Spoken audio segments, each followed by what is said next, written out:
हज़रत अब्दुल्ला बिन अतीक कहते हैं मेरी पिंडली टूट गई थी। तो ना तो उस दौर में प्लस्तर होता था, ना ऑपरेशन होता था, और ना ही चढ़ाने वाला बाबा मिलता था।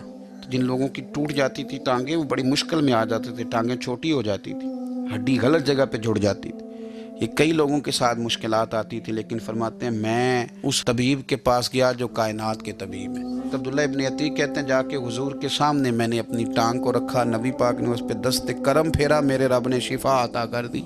हज़रत उसैयद इब्न हुदैर रज़ी अल्लाह ताला अन्हु फरमाते हैं सारी औरतें मुझे काला कहती थी। भोले आदमी थे सीधे साधे, जाके दरवाज़ा रसूल पे कहने लगे हुजूर औरतें काला काला कहती।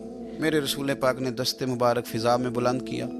फरमाते हैं जहाँ आदतन बाल उगते हैं वहाँ से हुजूर ने चेहरे पे हाथ फेरना शुरू किया और मेरी दाढ़ी मुबारक तक हाथ फेरा। फिर जो भी कहता था सुभान अल्लाह ही कहता था। जुल्मत को उनके नूर ने काफूर कर दिया, जिस पर पड़ी नज़र उसे भी नूर ही कर दिया।